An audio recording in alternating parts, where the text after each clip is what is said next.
పుంగనూరులో భూ వివాదం నేపథ్యంలో చోటు చేసుకున్న దాడి ఘటన స్థానికంగా ఉద్రిక్తలకు దారితీసింది. పెద్ద పంజాణి మండలం రాసిపల్లి గ్రామానికి చెందిన మంగమ్మ సరస్వతమ్మలు భూమి వివాదంలో గాయపడి పుంగనూరు ప్రభుత్వ ఏరియా ఆసుపత్రిలో చికిత్స పొందుతున్నారు. ఈ నేపథ్యంలో రాష్ట్ర మాల మహానాడు ఉపాధ్యక్షుడు ఎన్ఆర్ అశోక్ బాధితుల్ని పరామర్శించి వారి ఆరోగ్య పరిస్థితిని అడిగి తెలుసుకున్నారు.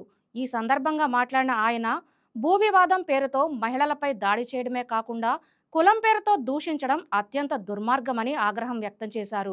ఈ ఘటనలో పాల్గొన్న నిందితులపై ఎస్సీ ఎస్టీ అల్ట్రాసిటీ చట్టం కింద కేసులు నమోదు చేసి కఠిన చర్యలు తీసుకోవాలని డిమాండ్ చేశారు.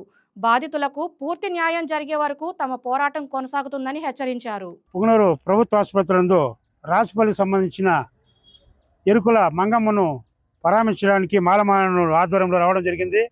ముఖ్యంగా విషయం ఎవరంటే గత కొద్ది రోజులుగా ఈ ఎరుకుల కులానికి చెందిన మంగమ్మకు ఇతర నరేంద్ర అనే అబ్బాయికి గ్రామంలో భూమి గొడవ జరుగుతుంది. ఈ గొడవలో మధ్యస్థం చేస్తున్న పోలీసు వారు అనవసరంగా సివిల్ మెటర్లు దూరి ఈ ఎరుకుల కులానికి చెందిన మంగమ్మని వాళ్ళ కుటుంబ సభ్యులు భయప్రాంతులు చేసి అటువైపు వాళ్ళకి సపోర్ట్ చేస్తూ వీళ్ళు చాలా ఇబ్బంది పెడుతున్నారు. ఈరోజు వీళ్ళకి సంబంధించిన మాండ్లు అంతా అగ్గిపెడుతున్నారు. నరేంద్ర అని వాళ్ళకి అడాడ పోతే దౌర్జన్యం చేసి మంగమ్మని బండితో గుద్దేసి కులం పేరుతో ఎరుకుల జిల్లా మీరు ఏం చేస్తారని కులం పేరు తిట్టి కొట్టి గాయపరిచారు. ఆమె ఇప్పుడు ఎమర్జెన్సీ వార్డులో ఇప్పుడు గవర్నమెంట్ హాస్పిటల్లో అడ్మిట్ అయింది. తల ఇంజూరీ అయింది. ఆమెని మదనపల్లి రెఫర్ చేస్తున్నారు డాక్టర్ వారు. ఎంత అన్యాయం అంటే సివిల్ మ్యాటర్లో పోలీసులు ఎందుకు ఇన్వాల్వ్ అవుతారండి? ఏమన్నా కోర్టులో ఉంటే మీరు కోర్టులో తెలుసుకోవాలని చెప్పాలా. కానీ ఇప్పుడు కూడా హాస్పిటల్లో ఉంటే వాళ్ళు వచ్చి ట్రీట్మెంట్ చేసుకుంటుంటే మీ మీద కంప్లైంట్ ఇచ్చినారు, మీరు రండి పోలీస్ స్టేషన్కి గాయపడిన వాళ్ళని బెదిరిస్తున్నారు పోలీసు వారు.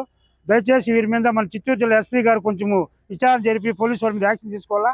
బాధిత ఎస్టీ కులమైన ఎరుకుల మంగమ్మ కుటుంబానికి కూడా రక్షణ కల్పిస్తూ వారికి ఎవరైతే ఆ భూమికి హక్కుదారులు వాళ్ళకి ఆ భూమి వచ్చేలాగా చొరవ చూపాలని తెలియజేసుకుంటాము.